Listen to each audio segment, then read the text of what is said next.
คือมีคลิปเมื่อวานนี่เนาะที่ว่าน้องโอยมานั่งเว้าเนาะข่อยก็ถามว่าเจ้ามือเจ้าไปซื้อดินนี่นะน้องโอยเจ้าฮู้บ่เจ้าฮู้อยู่บ่ว่าผู้ใหญ่เพิ่นอยากให้ใส่ชื่อน้องใส่นำแล้วว่าคือว่าบ่ฮู้แล้วก็อันเบาเล่านี่ได้เว้าอยู่บ่เราว่าบ่ได้เว้าบ่ฮู้บัดนี้ข่อยก็เลยบอกน้องโอยไปเนาะเตือนสติเพิ่นว่าถ้าว่าบ่ฮู้เจ้าก็บ่ผิดแต่ว่าในเมื่อฮู้แล้วบัดนี้เบาเล่ากะโยนมาให้น้องโอยว่าง่ายซะโยนให้ความตัดสินใจนะความผิดนะมาให้น้องโอยแค่ว่าโอเคคันโยนมาแบบนั้นถ้าน้องโอยตอบว่าในเมื่อฮู้ความจริงว่าผู้ใหญ่นี่นะพิมพ์นี่อยากให้ใส่ชื่อฮู้แล้วฮู้มาฮู้น้ำหลัง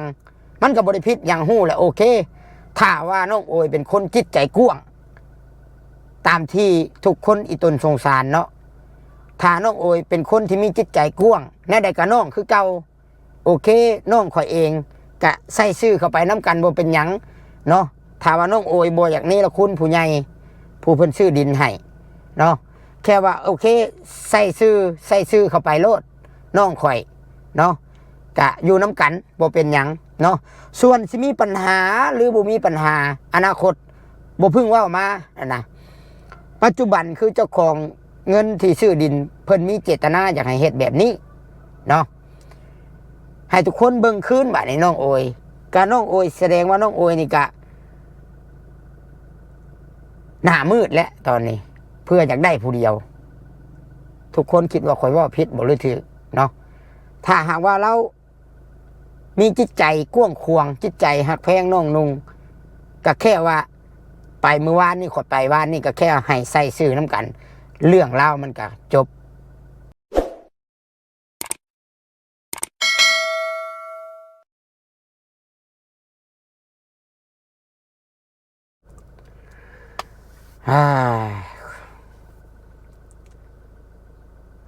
โลกมนุษย์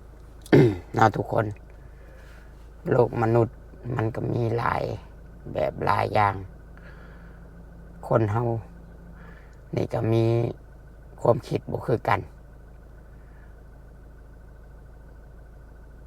จากคนที่สัตย์ซื่อจากคนดีถ้าคิดมีความโลภเข้ามาก็สิเฮ็ดให้คนเฮาเปลี่ยนไปเนาะ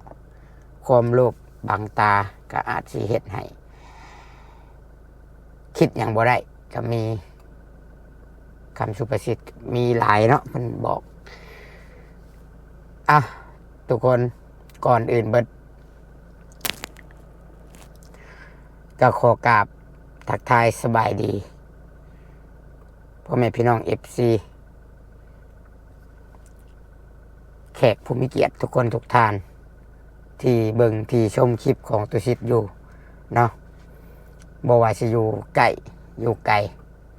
ฝั่งไทยฝั่งลาวและต่างประเทศพบพ่อกันกับตุชิตปันสุขเด้อพี่น้องเด้อ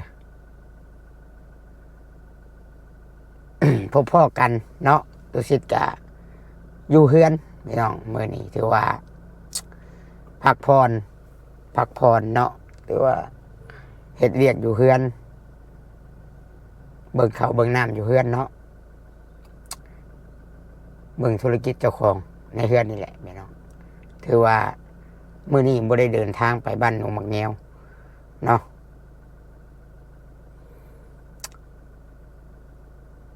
ไปเมื่อวานนี้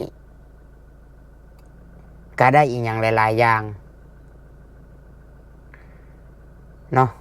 ถึงว่าภารกิจหรือว่าการเจรจาการไปเป็นคนกลางให้ไกลเกลี่ยกันมันบ่สำเร็จก็ถือว่าก็ยังมีท่าทางที่ฮู้ว่ามันสิเป็นไปจังใดพี่น้องเนาะก่อนอื่นเบิดก็นับถือหักแพงเด้อไปยังพ่อบ้านดงมังแงวเนาะนับถือหักแพงแล้วก็ให้เกียรติเพิ่นเนาะรวมถึงหมู่เพื่อน YouTube ทุกคนแล้วก็น้องโอแล้วก็ทางบ่าวลาวนำเนาะทุกคนทุกท่านที่มีส่วนเกี่ยวข้องเนาะเพราะว่าคลิปนี้ข้าพเจ้าเนาะเท่าสิทธิ์เนาะหรือว่าตุสิทธิ์ปันสุข ข้าพเจ้าจะขอออกมาเว้าเด้อทุกคนเลยเนาะจะขอออกมาเว้าสิ่งที่มันเกิดขึ้นเกี่ยวกับเรื่องนี้เนาะและจุดประสงค์ที่ข้าพเจ้าออกมาเว้าข้าพเจ้าบ่ได้มีส่วนได้ส่วนเสียอีหยังเนาะ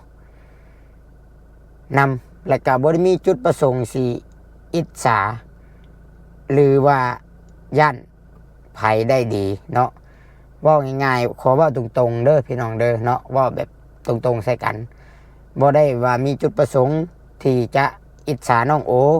หรือว่ายันน้องโอนี่ได้ดีแล้วก็บ่ได้มีจุดประสงค์ที่จะอิจฉาหรือว่าโจมตีบ่าวลาวแต่อย่างไรเนาะเพียงแต่ว่าค่อยเข้ามาเนาะเพื่ออยากให้ความจริงมันปรากฏและก็อยากให้มันจบด้วยดีเนาะอยากให้มันจบด้วยดีทุกคนก็ย้อนว่าข่อยก็เป็นยูทูบเบอร์ผู้หนึ่งสายบุญคือกันที่ผ่านมาเนาะข่อยกับผู้ใหญ่นี่ก็เพิ่นก็มีบุญคุณต่อข่อยผู้เอื้อนเอื้อยเฮาก็นับถือเป็นเอื้อยผู้เอื้อนแม่ข่อยก็นับถือเป็นแม่ข่อยก็บ่เคยที่ว่าสิคิดคดทรยศเพิ่นและในเมื่อเหตุการณ์มันเป็นอย่างนี้เพิ่นขอห้องมาให้ซอยข่อยก็ไต่ตองเบิ่งว่าเรื่องที่ข่อยจะเข้าไปซอยมันเป็นแบบใดข่อยก็ถามหน้าถามหลังก่อนแน่แล้วเนาะก็ข่อยเข้าไปข่อยก็บ่ได้มีเจตนาที่สิเข้าไปเพื่อหาเรื่องเพื่อไปแบบนักเลงหรือว่าอวดเก่งเบ่งใส่ไผข่อยไปเพื่อเอาสิ่งที่ถูกต้องมาเว้ากันหาทางออกให้กันเนาะผู้ใดผิดก็ว่าผิดเฮายอมรับเฮาแก้ไขบ่แม่นว่าเฮาผิดแล้วเฮาสิบ่ายเบี่ยงหรือว่าเฮาสิไถไปหน้าผิดต้องแก้ไขบ่แม่นว่าเฮาผิดแล้วเฮาสิแก้โตเนาะแต่ณตอนนี้ก็ยังบ่ได้ฮู้ดอกว่าไผผิดไผถูกพี่น้องแต่ว่าผู้ใดที่คิดได้เนาะผู้ใดที่ฉลาดนับแต่ FC เนาะนับแต่ผู้หลักผู้ใหญ่ไผก็ตามที่ติดตามเรื่องราวนี้อยู่จะเข้าใจเรื่องราวนี้แล้วก็จะฮู้ว่าไผผิดเนาะไผถูกและควรเฮ็ดจังไดให้เรื่องนี้มันจบลงแบบสันติวิธีเนาะเอาพี่น้องเดี๋ยวสิไล่มาให้เบิ่งคืนเด้อบัดนี้เด้อเนาะหลังจากที่ไปเมื่อวานนี้เนาะไปเพื่อไกลเกลี่ยให้เจรจาไปเป็นคนกลางให้ถามในเรื่องที่ว่ามันเกิดขึ้นเนาะหลังจากที่ว่าไปปุ๊บได้ว่ากับในบ้านได้ว่ากับบ่าวลาวเนาะและมือวานนี่เนาะจุดประสงค์ของผู้ใหญ่ของเอ้ยพิมพ์เนาะขออนุญาต เอ้ยชื่อเอ้ยเพิ่นตอนค่อยไปเนาะเอ้ยพิมพ์เล่ากับมีจุดประสงค์แค่อยากให้ไปไกลเกลี่ยเจรจาให้และให้จบกันด้วยสันติวิธีนั่นก็คือแค่ว่าให้เอาซื้อเด็กน้อย2 คนนั่นใส่อยากให้เด็กน้อย2 คนนั้นได้รับความเป็นธรรมเนาะอยากให้ใส่ซื้อนำเท่าโอยแต่ว่าเท่าโอยนี่มีสิทธิ์กลัวน้อง2 คนนั้นอยู่แล้วเพียงแต่ว่าอยากให้ใส่ซื้อนำซื้อแค่นี้เนาะกะมันก็จบเนาะแต่ว่าหลังจากที่ว่าเอาบ่าวลาวมานั่งไกลเกลี่ยถามกันไปกันมากะบ่ได้เรื่องได้ความหยังได้จับใจความได้แต่ว่าทุกอย่างบัดนี้บ่าวลาวก็มอบให้เท่าโอยเนาะมอบให้เท่าโอยโอเคถามมอบให้เท่าโอยหลังจากนั้นก็ให้เท่าโอยมาเนาะมาแค่ถ่ายคลิปและก็เว้าในคลิปว่า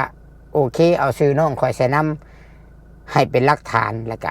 เขียนชื่อใส่แล้วก็จบเนาะถ้าว่าบ่ถ่ายคลิปในตอนที่เขียนชื่อใส่ก็สิมีปัญหาอีกหลายๆคนก็บ่เห็นนำแล้วก็มันปีนคว่ำกันได้นะทุกอย่างถ้าบ่มีหลักฐานพี่น้องลิ้นบ่มีกระดูกเนาะอันนี้ข่อยตอนนี้นี่ข่อยบ่ได้เว้าว่าไผผิด เด้อพี่น้องข่อยอธิบายฟังเลยทุกคนคิดเอาถ้าว่าน้องถ้าว่าเป็นแบบที่ข่อยเว้ามานะเรื่องราวมันก็จบแต่ว่านั่งท่าจนฮอด4 โมงเด้อพี่น้องทุกคน4 โมง5 โมงแรงเราก็บ่มาเนาะเราก็บ่ยอมมาเผชิญหน้าสำหรับน้องโอยจนในบ้านนี่ก็บอกให้สู้ข่อยกลับเดี๋ยวในบ้านสิลมนำหลังจากซุ่มข่อยกลับออกมาสิลมให้เลยมื้ออื่นสิให้คำตอบเนาะแต่คำตอบก็ได้เรียบร้อยแล้วทุกคนได้เรียบร้อยแล้วเดี๋ยวสิเว้าสู่ฟังเด้อบัดนี้นี่จุดประสงค์ผู้ใหญ่เนาะเพิ่นก็บ่ได้อยากมีเรื่องมีความอีหยังอยากให้มันยาวยืดดอกบัดนี้จุดเปลี่ยนอีกจุดหนึ่งก็คือทางบ่าวลาวและน้องโอยได้เฮ็ดคลิปออกมาว่าน้องโอยจะอยู่ดีๆเนาะก็ขอเป็นหนี้จะเป็นหนี้ให้เป็นหนี้เอ้ยพิมพ์ว่าซั่นซะเนาะและค่อยจะอธิบายให้ทุกคนฟังและให้ทุกคนคิดเรื่องนี้ดีๆเด้อทุกคนและข่อยก็บ่ได้มีจุดประสงค์ที่จะโจมตีน้องโอยเด้อพี่น้องเด้อแล้วก็บ่าวลาวให้ทุกคนตั้งมั่นในหลักความเป็นจริงในความถูกต้องบ่แม่นว่าเฮาเห็นผิดเป็นถูกเห็นถูกเป็นผิดย้อนความอิตนสงสารและเฮานี่สิหูหนวกตาบอดคิดบ่ได้บ่ว่าตัวใดถูกตัวใดผิดถ้าว่าเฮาแพงหรือว่าเฮาหักยกตัวอย่างเลยว่าให้ทุกคนคิดว่าถ้า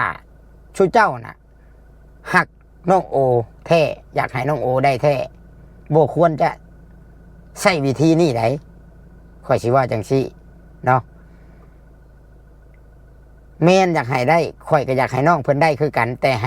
ห้ใช้วิธีที่ผู้ใหญ่เพิ่นยินยอมซะเนาะเด้อข่อยสิ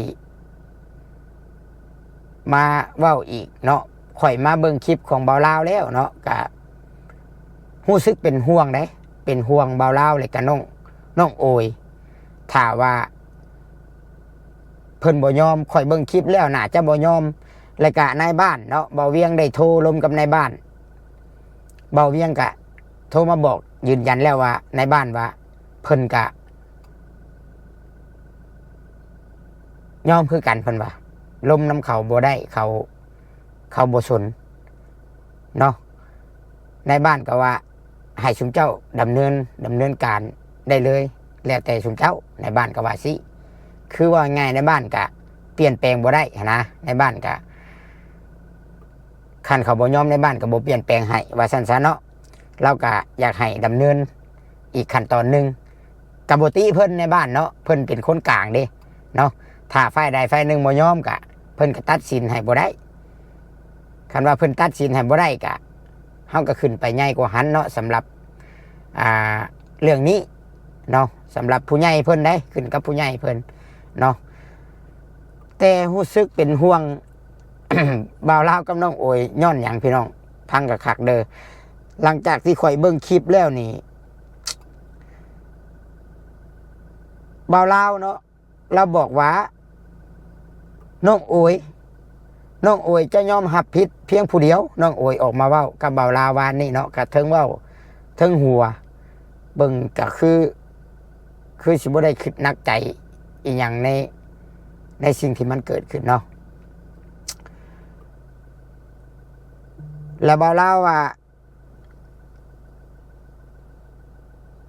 สิทธิ์เนาะมันเป็นของน้องโอยแล้วและน้องโอยฮับทุกอย่างผู้เดียวขอเป็นหนี้สิพรใช้เดือนละ500เดือนละ1,000เนาะสิไปหาให้ส่วนผู้ใหญ่ที่สร้างเฮือนแม่ฮักน้องโอยกะบ่ขอเกี่ยวข้องหยังเนาะถือว่าทั้งนั้นก็ตัดปัญหาบ่รับผิดชอบคือกันนะเว้าง่ายๆซะแต่บ่าวลาวก็เช่นกันบ่าวลาวก็ ก็ว่าบ่เกี่ยวหยังเนาะกับบ่าวลาวแหละว่าจังซี่เนาะเดี๋ยวสิอธิบายให้ฟังเด้อบ่าวลาวถ้าว่าบ่าวลาวฟังคลิปนี้อยู่เนาะให้เข้าใจแบบนี้บ่าวลาวอันที่จริงแล้วนี่น้องโอยนี่แทบจะบ่แม่นคนผิดเด้อน้องโอยบ่แม่นคนผิดใดพี่น้องน้องโอยบ่ผิดแต่ทีแรกนี่ก็บ่ผิดอยู่แล้วเนาะย้อนหยังจังว่าสั้นกลับไปคืนกลับไปตั้งแต่บ่าวลาวเป็นคนผูกเชือกเนาะต้นเหตุก็มาจากบ่าวลาวหับเงินจากผู้ใหญ่อันนี้ก็ต้องขออนุญาตเนาะอธิบายเด้อบ่าวลาวสิว่าจังไดก็อย่าขอจะอธิบายเพื่อเตือนสติกันให้เข้าใจว่ามันผิดพลาดตั้งแต่บ่าวลาวซื้อดินเนาะ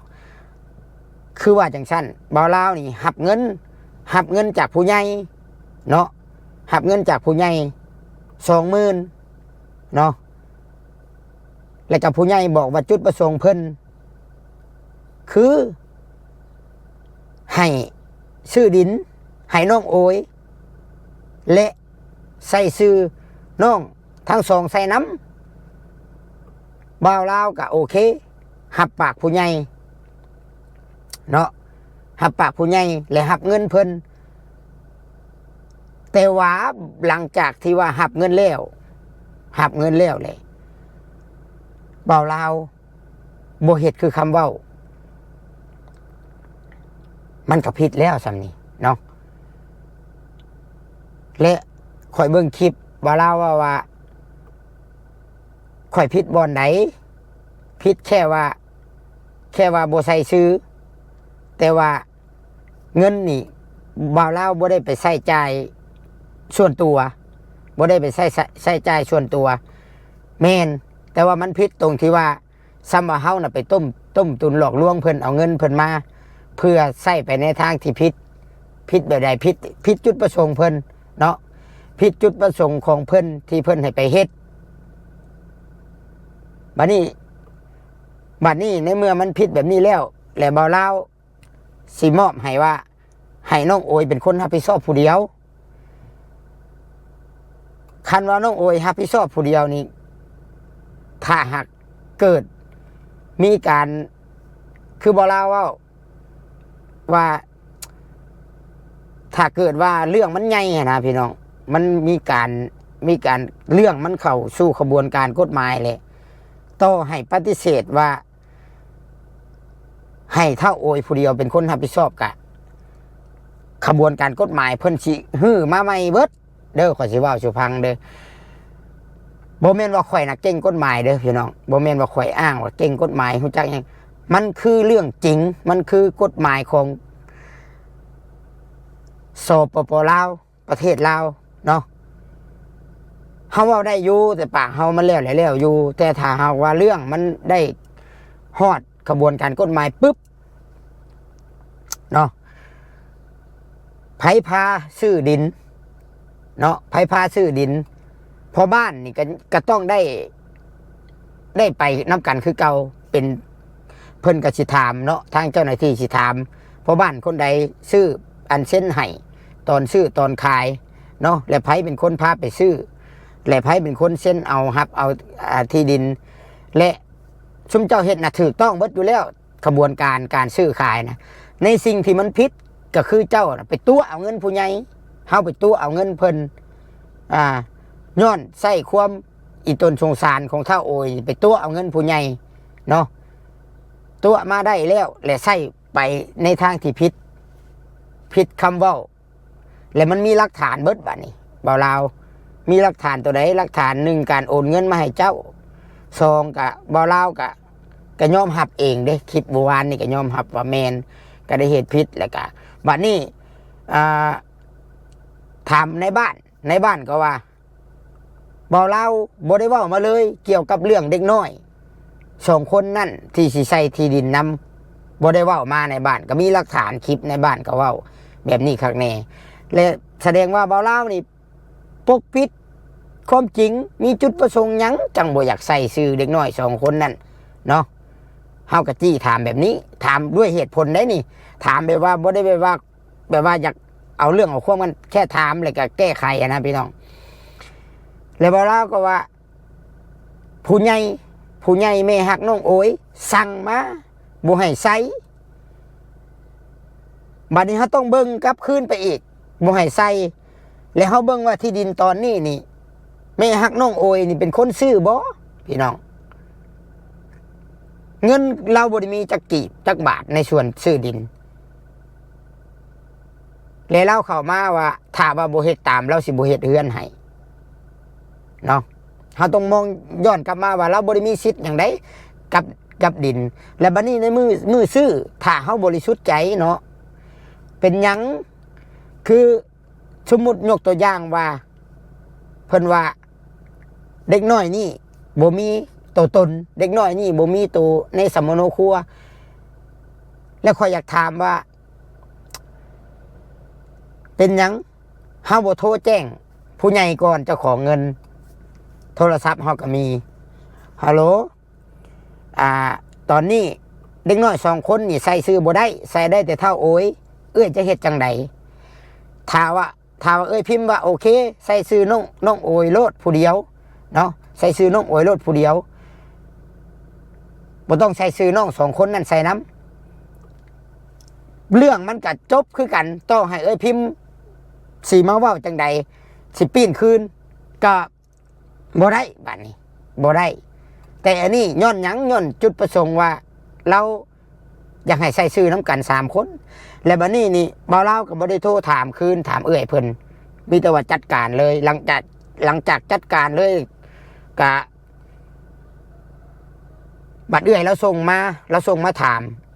บ่าวลาวก็ว่าแก้ไขยังบ่ได้แล้วแก้ไขยังบ่ได้แล้วมีแต่คำขอโทษบัดนี้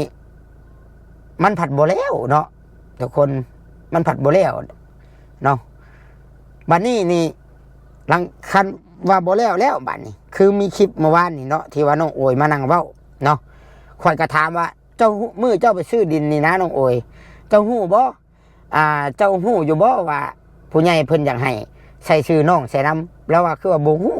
แล้วก็อันเบาลาวนี่ได้เว้าอยู่บ่เราว่าบ่ได้เว้าบ่ฮู้บัดนี้ข่อยก็เลยบอกน้องโอยไปเนาะเตือนสติเพิ่นว่าถ้าว่าบ่ฮู้เจ้าก็บ่ผิดแต่ว่าในเมื่อฮู้แล้วบัดนี้เบาลาวก็โยนมาให้น้องโอยว่าง่ายซะโยนให้ความตัดสินใจนะความผิดน่ะมาให้น้องโอยแค่ว่าโอเคคันโยนมาแบบนั้นถ้าน้องโอยตอบว่าในเมื่อฮู้ความจริงว่าผู้ใหญ่นี่นะพิมพ์นี่อยากให้ใส่ชื่อฮู้แล้วฮู้มาฮู้น้ำหลังมันก็บ่ได้ผิดอย่างฮู้แหละโอเคถ้าว่าน้องโอยเป็นคนจิตใจกว้างตามที่ทุกคนอีตนสงสารเนาะถ้าน้องโอยเป็นคนที่มีจิตใจกว้างแน่ใดกับน้องคือเก่าโอเคน้องข่อยเองกะใส่ชื่อเข้าไปน้ำกันบ่เป็นหยังเนาะถ้าว่าน้องโอยบ่อยากนี้ละคุณผู้ใหญ่ผู้เพิ่นซื้อดินให้เนาะแค่ว่าโอเคใส่ชื่อเข้าไปโลดน้องข่อยเนาะกะอยู่น้ำกันบ่เป็นหยังเนาะส่วนสิมีปัญหาหรือบ่มีปัญหาอนาคตบ่พึ่งว่ามานะปัจจุบันคือเจ้าของเงินที่ซื้อดินเพิ่นมีเจตนาอยากให้เฮ็ดแบบนี้เนาะให้ทุกคนเบิ่งคืนบัดนี้น้องโอยกะน้องโอยแสดงว่าน้องโอยนี่กะหน้ามืดแล้วตอนนี้เพื่ออยากได้ผู้เดียวทุกคนคิดว่าข่อยว่าผิดบ่หรือถูกเนาะถ้าหากว่าเรามีจิตใจกว้างขวางจิตใจหักแพงน้องนุ่งก็แค่ว่าไปเมื่อวานนี่ขอไปวานนี่ก็แค่ให้ใส่ซื้อน้ำกันเรื่องเล่ามันก็จบและบัดนี้เห็นเพิ่นเบิ่งข่อยเบิ่งคลิปที่เพิ่นเฮ็ดออกมาวานนี่แสดงว่าเพิ่นนี่บ่อยากแก้ไขหยังเนาะสำหรับน้องโอยเราก็บ่แก้ไขหยังเรายอมเป็นหนี้สิ่งที่เราเว้านี้เด้อพี่น้องเรายอมเป็นหนี้นี่ข่อยเบิ่งเกมออกเบิด1เท่าโอยเนาะเล่าเอาความสงสารเนาะคือเบาเล่านะออกมาเฮ็ดคลิปน้องโอยนี่เอาความที่ FC สงสารออกมาขอเงินขอรับบริจาคเพื่อสิมาให้ใส่พิมพ์หรือว่าซื้อดินใหม่เลยยอมเป็นหนี้แล้วก็ให้ FC นี่โจมตี และด่าผู้ใหญ่ด่าเอ้ยพิมพ์ด่าผู้ใหญ่ที่เพิ่นมีบุญคุณซื้อดินให้แต่ทีแรกเนาะเอาความสงสารนี่มาโจมตีเอ้ยพิมพ์เนาะข่อยคิดว่ามันบ่ถูกและเพิ่นบ่ได้มีจุดประสงค์ที่อยากให้เจ้าเป็นหนี้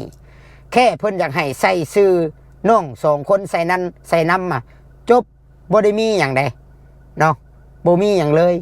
แค่ใส่ชื่อ2คนน่ะจบเจ้าผัดเฮ็ดคลิปออกมาให้ FC โจมตีแล้วก็เจ้าเฮ็ด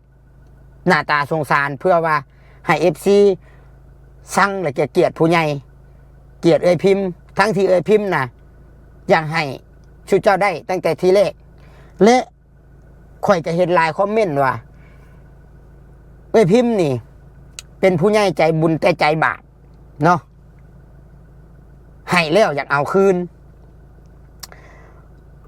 ทุกคนพังคักๆไหนทุกคนเข้าใจคักๆผู้ที่คอมเมนต์แบบนี้นะให้พังคักก็คือว่าถ้าหากว่าตั้งแต่มือซื้อดินมือแรก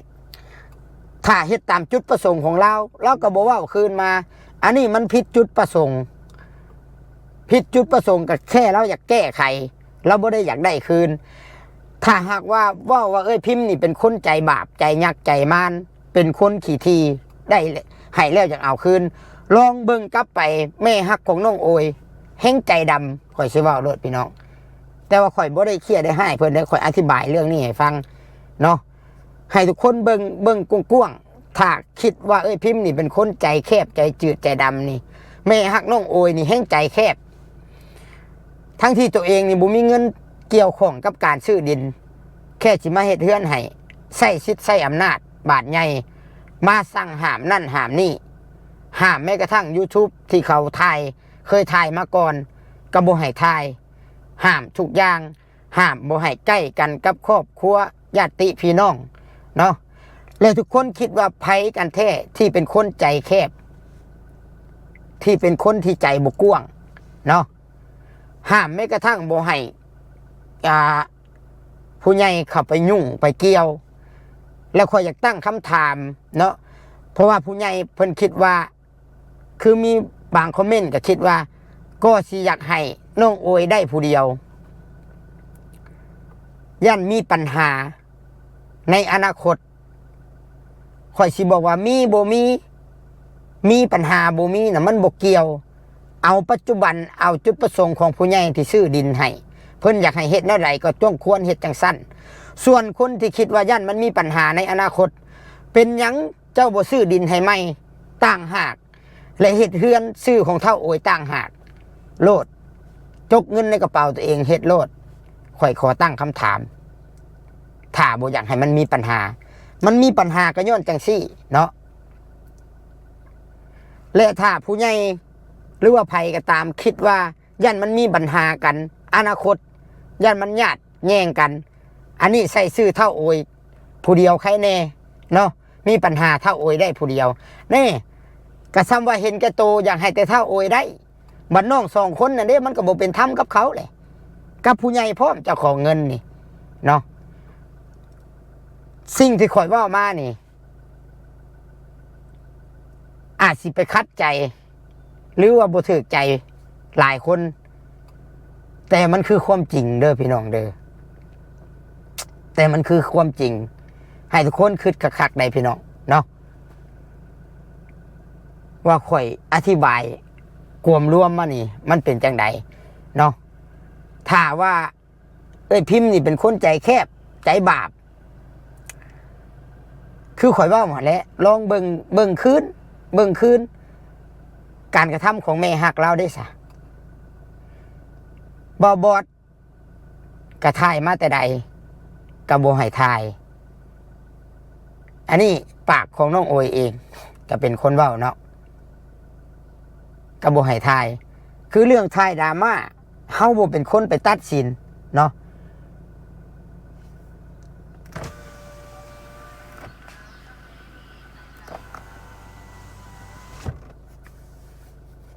เฮาบ่เป็นคนไปตัดสินพี่น้องเอ๋ยเนาะถ้าหากว่าสิดราม่า YouTube ผู้ใดทายดราม่าเนาะแป๊บหนึ่งเด้อเฮาลมเวียกอยู่เด้อ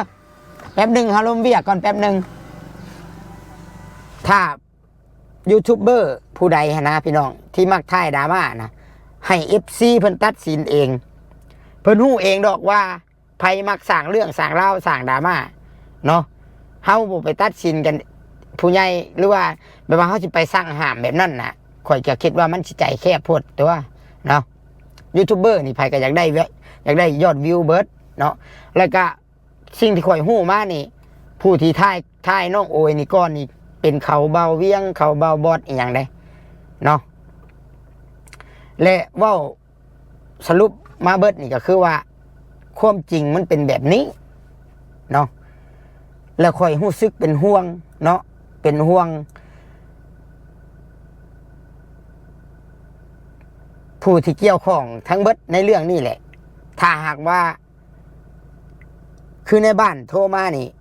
เขาบ่ยอมแล้วเนาะบ่ยอมแก้ไขและบัดนี้นี่เรื่องมันก็สิขึ้นไปอีกระดับหนึ่งแหละถ้าเรื่องมันเข้าสู่กระบวนการกฎหมายแล้วนะพี่น้องเพิ่นสิไล่คืนมาเบิดเพิ่นสิถามทุกสิ่งทุกอย่างเป็นจังใดคือข่อยเว้าแหละบ่าวลาวสิโบยให้น้องโอยรับผิดแต่เพียงผู้เดียวเพิ่นก็ถ้าเรื่องเข้าสู่กระบวนการกฎหมายแหละเพิ่นสิไต่ถามคืนแล้วก็ข่อยว่าความผิดนี่บ่าวลาวเป็นคนเฮ็ดสำเร็จแล้วได้พี่น้องและบัดนี้น้องโอยที่แรกนะว่าบ่ฮู้เรื่องนำและปัจจุบันนี่ฮู้ความจริงแล้วเจ้ายังบ่ยอมแก้ไขชื่อน้องทั้งสองใส่มันสิกลายเป็นว่าขบวนการกฎหมายนะเพิ่นสิว่าสมรู้ร่วมคิดวางแผนกันมาอยากให้เป็นจังซี่เพื่อตัวแค่อยากได้เงินนำผู้ใหญ่สมรู้ร่วมคิดกันเนาะแต่จังใดก็ตามพี่น้องข่อยคิดว่าให้เจ้าหน้าที่เพิ่นเป็นคนตัดสินเนาะข่อยก็ยังฮู้อยู่ว่าเรื่องนี้สิเป็นจังใดเนาะฝากทุกคนติดตามพี่น้องเอ้ยเนาะฝากทุกคนติดตามแล้วบัดนี้นี่ทางเอ้ยพิมพ์นี่เราก็บ่ยอมแล้วพี่น้องต่อสิซื้อดินให้คืนสิเอาเงินให้เราก็บ่ยอมเราอยากให้ไปแจ้งเจ้าหน้าที่เนาะกฎหมายให้เอากฎหมายมาตัดสินว่าสิ่งที่บ่าวลาวเฮ็ดนี่ผิดบ่หรือถูกนะถ้าขบวนการกฎหมายเข้ามาเต็มโตนี่ผิดถ้าผู้ใดผิดพี่น้องถ้าผู้ใดผิดนี่บ่แม่นว่าผิดแล้วขอโทษและจบได้ขอสิเว้าสู่ฟังเด้อพี่น้องผิดแล้วก็ต้องปรับโทษแล้วบัดนี้ปรับโทษแล้วก็ผิดข้อใดเนาะมีความผิดมาตราที่เท่าไหร่โสราชบังลวงบ่ต้มตุนหลอกลวงบ่มีไผแน่เฮ็ดกันเป็นขบวนการบ่ถือคุกจักปีไหมเงินเท่าไหร่เนาะเสียน้อยหรือเสียหลายพี่น้อง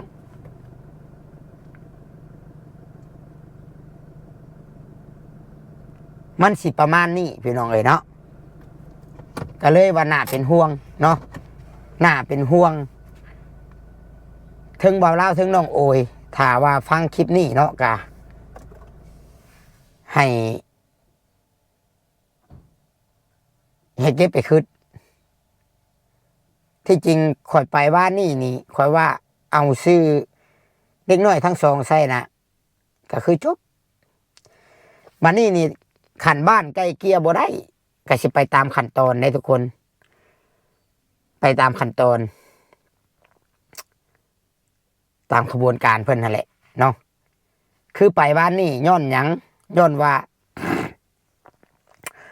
าไปหาในบ้านก็คิดว่าเพิ่นน่ะเฮาบ่ได้ข้ามหน้าข้ามตาหรือว่าลัดขั้นลัดตอนเด้ถ้าเฮาข้ามลัดไปโลดไปหา ตำรวจโลดไปหาเมืองโลดบ่ผ่านบ้านกะบัดแล้วทางเมืองเพิ่นก็สิโทรมาหาบ้านคือเก่าว่าเป็นจังไดแต่ทางบ้านก็สิติเฮามีหยังคือบ่มาถามทางบ้านก่อนว่าเรื่องราวมันเป็นจังไดอันนี้เฮาไปถามแล้วทางบ้านเฮาก็พอได้ข้อมูลหลายอันหลายอย่างเลย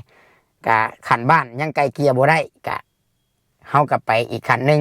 อันนี้บ่ได้หมายความว่าโทษในบ้านเด้อทุกคนบ่ได้ว่าโทษในบ้านว่าในบ้านน่ะตัดสินบ่ได้หรือว่าไกลเกลี่ยบ่ได้เพราะว่าทางใดก็บ่ยอมมันก็ต้องแบบนี้ก็ต้องไปเรื่อยต้องให้ผู้ใหญ่ตัดสินไปเรื่อยๆเนาะจนยอมกันผู้แหละจนว่าง่ายๆก็จนฮู้ว่าไผผิดเนาะแต่สำหรับข่อยนี่ข่อยคิดว่าข่อยฮู้แล้วว่าไผผิดได้พี่น้องเพียงแต่ว่าเฮาอยากล้มกันด้วยสันติวิธีล้มกันให้ถึงให้ต้องแล้วก็ให้เรื่องราวมันจบลงด้วยดีเนาะผิดแก้ไขขอโทษแล้วก็มันก็บ่มีหยังยากเลยข่อยอยากฝากได้พี่น้องลงฝากตอนท้ายนี่แหละสอนให้ผู้ใหญ่เนาะหรือว่าให้ FC แต่ละคนฮู้และเข้าใจอันนี้ตัดนอกเรื่องเด้อบ่เกี่ยวกับไผพี่น้องบัดนี้จบเนาะข่อยอยากฝากว่านี่แหละก่อนเฮาสิผู้ใหญ่ก็บ่ติดอกเนาะผู้ใหญ่อยู่ต่างประเทศนี่ไผก็อยากเฮ็ดบุญไผก็อยากซอยนอกประเทศลาวเฮานี่บางครอบครัวก็ยังทุกข์ยากแต่ว่าในการซอยก็อยากฝากหน่อยนึงให้ผู้หลักผู้ใหญ่เบิ่งคักๆเนาะก่อนสิฝากเงินให้ไผก่อนสิซอยไผเนาะให้ถามหลายๆคนก่อนให้เบิ่งคักๆก่อนก็อยากฝากให้เป็นบทเรียนเนาะคนใดเฮาควรเชื่อใจเนาะคนใดที่ว่านิสัยเป็นจังใดหรือว่าเชื่อได้บ่เนาะก็ฝากเนาะเป็นบทเรียนเนาะเป็นบทเรียน